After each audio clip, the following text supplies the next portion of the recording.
make $60,000 a year. That's above the median income in America.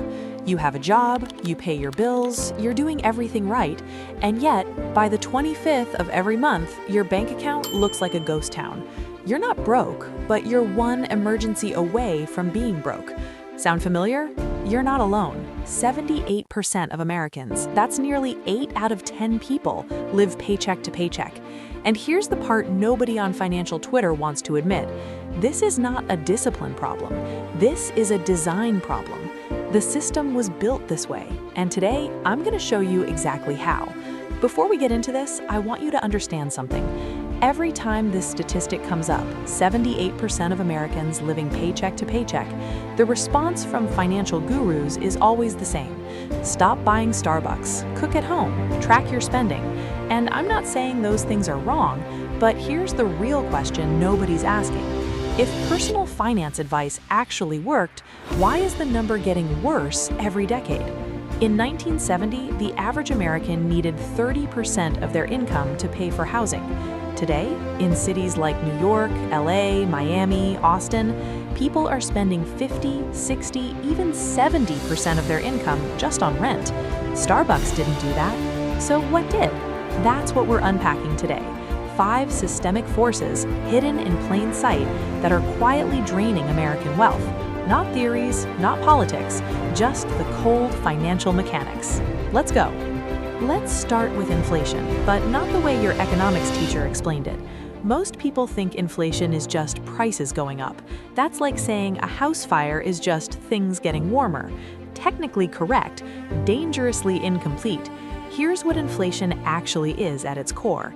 Inflation is the silent erosion of your purchasing power, caused in large part by decisions made by people you never elected. Let me give you a number that will hit differently. In 2020 and 2021, the Federal Reserve printed over $6 trillion in response to COVID. In 2 years, the U.S. money supply increased by more than it had in the entire previous 200 years of American history, combined. Now here's basic economics. More dollars chasing the same amount of goods equals higher prices. So when you went to the grocery store in 2022 and your cart, the exact same cart you always buy, cost $40 more than it did 2 years before, that wasn't bad luck. That was the predictable consequence of a monetary policy decision. And here's what makes it insidious. Inflation doesn't hit everyone equally. If you own assets, stocks, real estate, gold, inflation actually increases your wealth because asset prices rise with inflation. But if your wealth is sitting in a savings account earning 0.5% interest, while inflation runs at 7, 8, 9%, you are losing money every single day without spending a dollar. This is what economists call the inflation tax, and it is the most regressive tax in existence because it hits the poor and middle class hardest, while the wealthy barely feel it. The people most hurt by inflation are the people who did everything right, saved their money, didn't go into debt, lived within their means. Inflation punishes savers and rewards borrowers. Let that sink in. Now let's talk about the elephant in every American's living room: housing. In 1970, the median home price in America was about $23,000. The median household income was about $9,800. That's a ratio of roughly 2.3x, meaning a home cost about 2 times your annual income. Today, the median home price is around $420,000. The median household income is about $75,000. That's a ratio of 5.6x. And in cities like San Francisco or LA, we're talking 10, 12, even 15 times annual income. The math broke, and it broke deliberately. Here's why. After 2008, when the housing market crashed, institutional investors realized something powerful. If we buy single-family homes at scale, we can turn the American dream into a recurring revenue stream.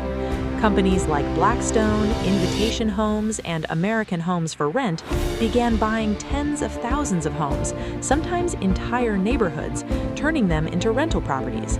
By 2022, institutional investors owned approximately 3 to 5% of all single-family homes in America. That sounds small until you realize they concentrate in high-demand markets, and they buy with cash, outbidding regular families every time. You were never competing with your neighbor for that house. You were competing with a billion-dollar algorithm. And here's the second-order effect nobody talks about. When rents go up because investors need returns, people can't save for a down payment, so they keep renting, which drives rents higher, which makes saving even harder. It's a loop, a perfect self-reinforcing loop. The system doesn't want you to own, it wants you to pay. All right, let's talk about debt.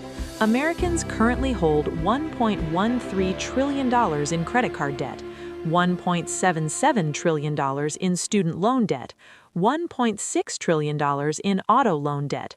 That is over $4.5 trillion in consumer debt, not including mortgages. And here's what the financial industry doesn't want you to understand about debt.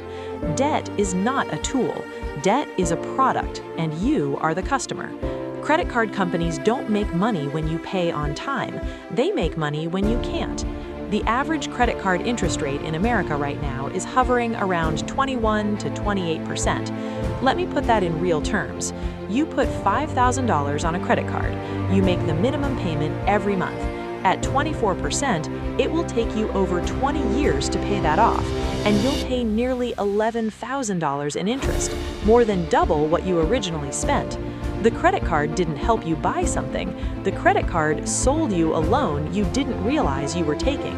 And student loans are even sinister, because at 18 years old, when you have no income, no financial literacy, no real understanding of compound interest, you are handed $50,000 to $200,000 in debt and told, this is an investment in your future.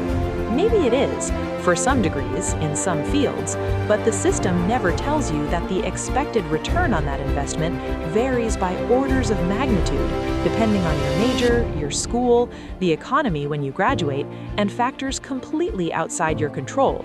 You signed a contract you couldn't fully understand, for an amount you couldn't fully comprehend at an age when your prefrontal cortex, the part of your brain that assesses long-term risk, wasn't even fully developed yet. That's not an investment system, that's a debt origination machine. The most profitable customer for a bank is not a wealthy person.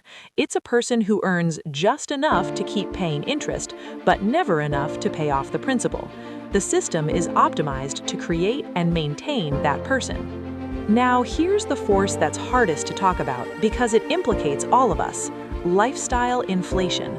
But I want to reframe it because the way it's usually discussed is wrong. The typical financial guru says, you keep upgrading your lifestyle every time you get a raise, that's your fault. And yes, personal responsibility matters, but let's zoom out and ask, why do people do this? Because there's a multi-trillion-dollar industry, advertising, social media, fintech, e-commerce, that's entire business model is built on one thing: making you feel inadequate so you spend money to feel adequate again. Instagram, TikTok, YouTube, these platforms show you hundreds of times a day a curated version of what your life could look like. New car, perfect vacation, updated kitchen, luxury sneakers, and then, conveniently, a Buy Now, Pay Later button appears. Buy Now, Pay Later services grew by 970% between 2019 and 2021. Afterpay, Klarna, Affirm, these products are specifically engineered to remove the psychological friction of spending. You don't feel the $800 purchase because you're only paying $67 a month. The pain of payment is masked. The dopamine of acquisition is immediate. This is not a willpower failure. This is neuroscience being weaponized against your bank account. The companies spending millions to understand your psychology, to trigger your reward systems, to time their ads when you're most vulnerable, are not evil. They're just rational. But you need to understand the game you're playing, because in a world designed to extract money from you at every emotional touchpoint, the person who wins is not the smartest person. It's the person who's most aware of what's being done to them. This last one is the one that makes people angry. It should. Only 22 states in America require a personal finance course to graduate high school. 22 out of 50.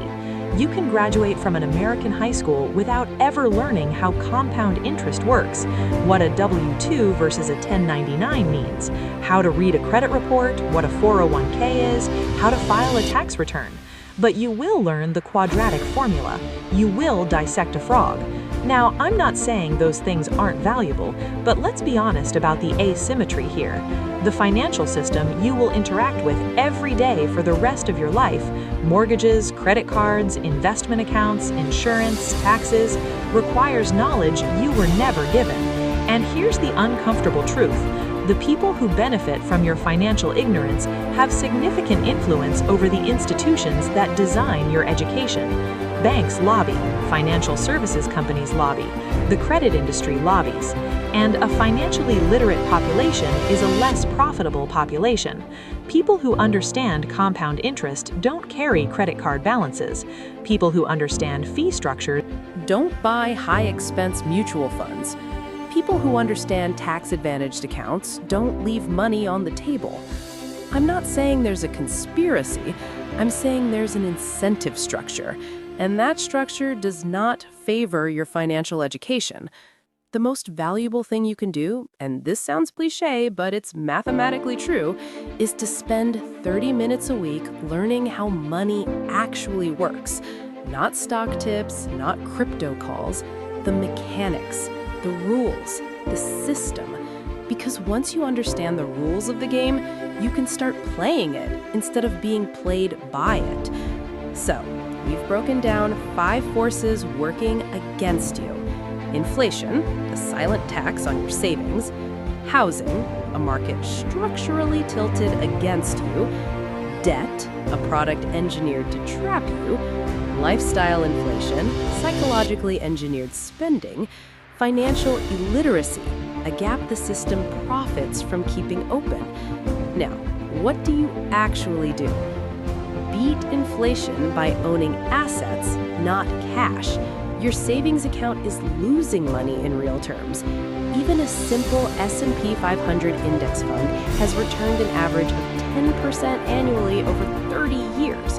Inflation averages 3%. That spread is your wealth. On housing, stop trying to win on timeline. If you can't afford to buy in your market without overextending, don't. Renting while investing the difference in index funds has outperformed home ownership in many high-cost markets over the last 20 years. Run your numbers, not the cultural script. On debt, attack the rate, not the balance. Highest interest debt first. Always. Every dollar of 25% credit card debt you pay off is a guaranteed 25% return.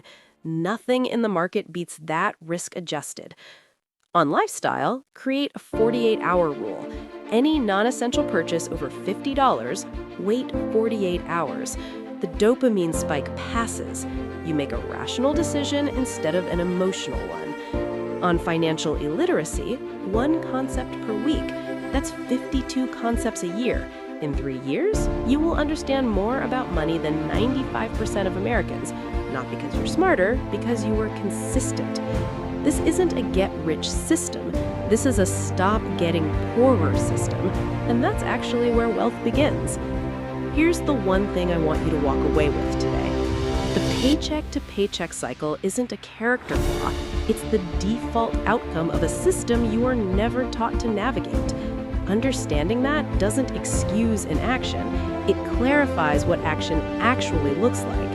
The system is not going to change for you, but you can change how you move through the system. That's what hedge finance is here for.